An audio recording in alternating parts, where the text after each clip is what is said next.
사건은 포기하시면 안 된다. 길이 남을 해석예를 남겨놓을 수 있을 정도의 사례다. 파기환송 판결을 대법원에서 선고해 주셨습니다.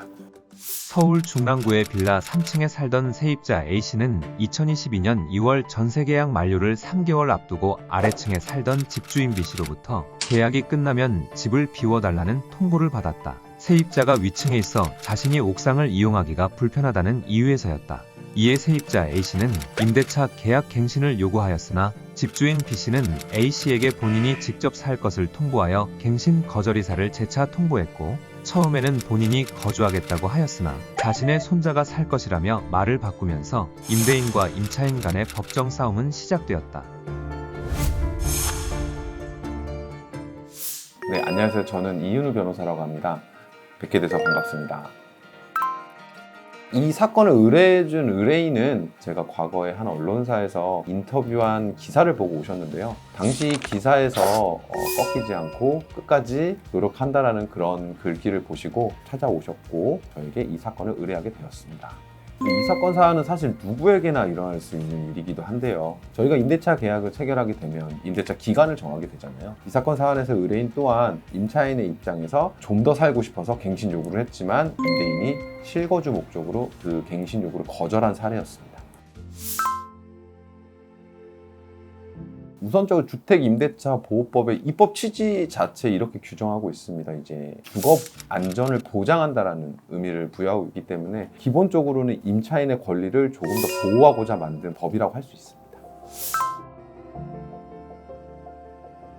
집주인이 처음에는 자기가 살겠다고 하다가 갑자기 손자가 살겠다고 하는 등 억지로 임차인을 내쫓으려고 하는 의도 같은 것들이 보였거든요. 이러한 부분들을 좀 집중적으로 파악을 해서 주장을 해보면 승산이 있다고 생각해서 이 사건을 맡게 되었습니다.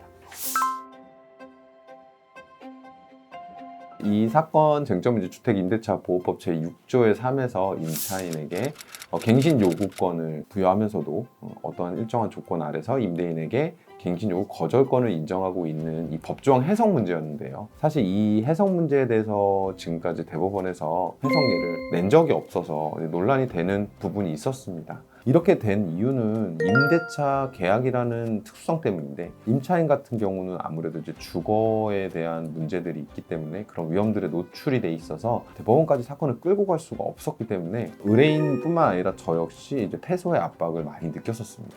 아직 대법원 판례가 없었기 때문에 하급심 판례들이 몇 개 존재하고 있었는데요. 하급심 판례들이 입장을 좀 달리 하더라고요. 임차인의 편을 들어준 판례가 있는가 보면 어떤 판례에서는 임대인의 편을 들어주는 판례도 있었고요. 이것만으로는 의뢰인의 이익을 보장하기엔 부족하다고 저희도 판단이 들었고, 그래서 과연 해외에서는 이 주택임대차보호법상 갱신 요구 거절권에 대해서 어떠한 판단을 하고 있는지, 특히 제가 찾은 거는 이제 캐나다 온타리오주의 임대차 분쟁위원회의 논문을 찾아서 그런 부분들을 많이 반영을 해서 소송을 준비했던 것 같습니다.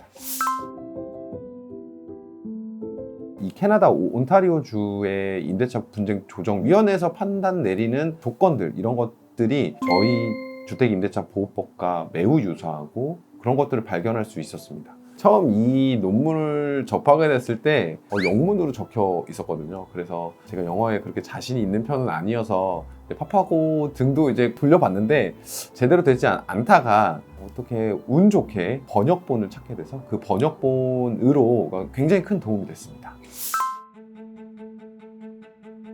우선 이제 의뢰인이 저를 찾아왔을 때부터 1심을 패소한 상황이었거든요. 그래서 이제 항소심을 차근차근 준비해 가면서 승소의 가능성을 굉장히 많이 엿볼 수 있었는데, 항소심마저 패소 판결을 받게 되면서 심지가 굳었다고 생각했던 의뢰인마저도 불안한 지위에 놓여지게 되다 보니까 의지도 많이 약해지고, 이제 이 소송을 과연 계속 끌고 가는 것이 맞는지, 강제로 길거리에 나앉게 되는 거 아닌지, 이런 여러 가지 상황들이 불안감에 있을 수밖에 없는 거라서 제가 이제 의뢰인한테 그런 말씀을 드렸거든요. 이 사건은 포기하시면 안 된다. 길이 남을 해석예를 남겨놓을 수 있을 정도의 사례다.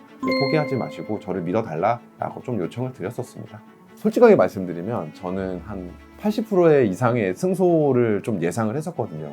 하급심 판례에서 임대인의 편을 들어준 판례를 좀 살펴보면 아무래도 기계적으로 내린 면이 있었고요. 지금까지 대법원 판례가 없었기 때문에 그런 예를 내린 것 같다라는 어느 정도 확신이 있었습니다. 이걸 만약에 공정하게 해석을 하고 그 입법 취지에 맞게만 해석을 한다면 대법원에서 충분히 임차인의 편을 들어줄 거라고 믿고 있었습니다. 그래서 대법원 상고를 할 때는 제가 오히려 의뢰인을 설득하는 상황이었습니다.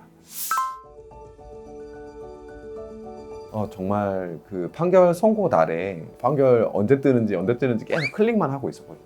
근데 정말 너무 다행스럽게도 1심과 2심을 뒤집는 이제 파기환송 판결을 대법원에서 선고해 주셨습니다. 사실 그 저희가 변호사 생활을 하면서 파기환송이라는 판결을 겪는 게 자주 있는 일은 아니거든요. 그러다 보니까 너무 기분이 좋기도 했지만 의뢰인분한테 전화를 가장 먼저 드렸는데 너무 좋아하시면서 그 여운을 잊지 못하시고 지금도 한 2, 3일에 한 번씩 감사 문자와 웃는 이모티콘 뭐 이런 것들을 지금도 보내세요. 그 정도로 굉장히 기분이 좋았던 순간이었습니다. 변호사가 가지고 있는 법에 대한 해석 능력 뭐 이런 것도 당연히 중요하고 공정한 판결이 내려졌는지 이런 여부도 되게 중요하지만은 지거나 했을 때 대법원을 가는 거잖아요.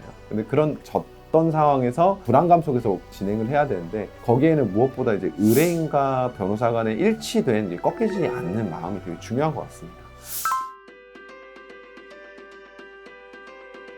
대법원 상고심에서 좋은 결실을 맺는다라는 게 변호사 개인적인 노력뿐만 아니라 의뢰인의 꺾이지 않는 마음도 굉장히 중요한 것 같습니다. 그리고 의뢰인이 변호사를 신뢰해주고 저는 이제 앞으로도 그런 자세를 잃지 않고 또 뒤바꿔보고자 노력할 것입니다.